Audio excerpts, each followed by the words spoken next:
On a recent trip, we wandered around Iowa and discovered two homes designed by Frank Lloyd Wright.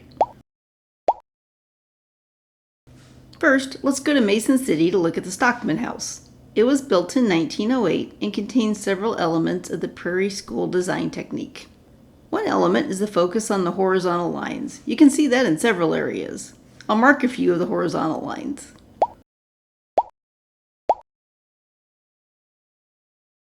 You also see horizontal banks of windows.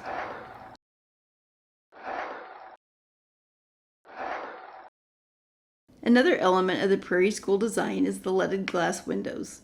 The ones here are relatively plain, but we wandered around the neighborhood and saw other Prairie school design houses that had more intricate patterns on the windows, some with colored accents. The theme with the horizontal lines carried through to the interior of the house also. Now in the Stockman house, they didn't allow photography of the interior of the house, so I'm going to have to kind of try to recreate this. This is the way you would normally expect trim to look around doors, but in the Stockman house, the trim on top of the door extended all the way through and didn't stop at the sides of the door the way you would expect it to. Now let's go back to the map and then travel to Independence to see Cedar Rock, a house that Frank Lloyd Wright designed that was built in 1950.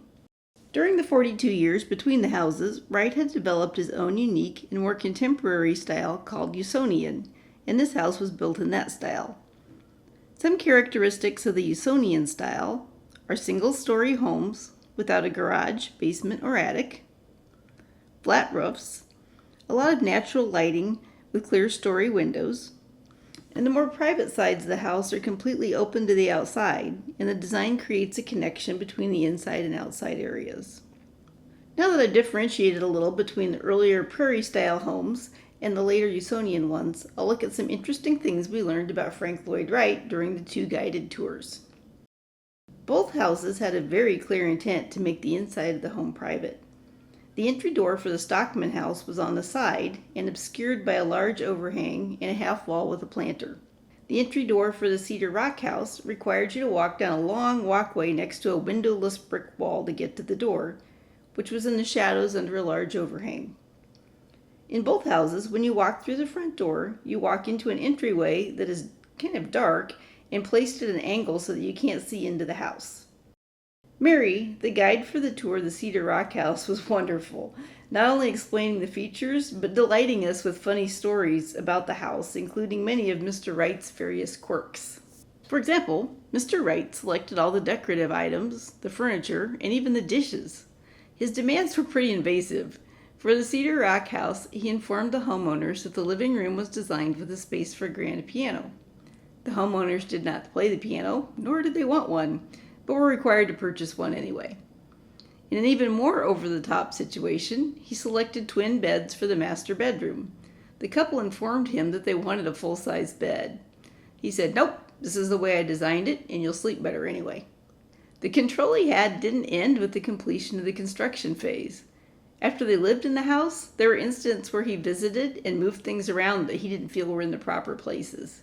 He even went to their house when they were away on vacation, and if he thought they added an element that didn't complement the house, just take it. Though we are certainly too opinionated to work with someone like Frank Lloyd Wright, we did love the design of the Cedar Rock home, and could picture ourselves living in a house just like it. It was a perfect size and layout. Well, there is one part I don't think we could live with: the master bathroom.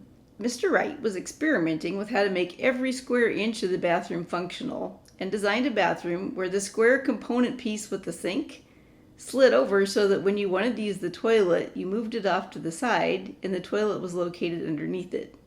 The tour guide said that they had problems with leaks and electrical problems, and it didn't function well. I can't believe that they lived in that house with the bathroom exactly the way it was originally constructed for over 30 years. The homeowners certainly respected Mr. Wright's demands, even after his death in 1959.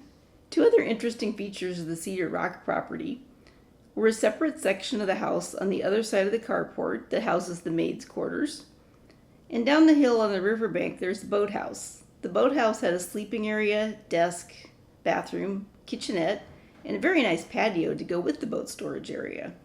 Thanks for watching! Paul's got the tools, yeah, he's the jack of trades. Wendy's grabbing snapshots in the golden rays.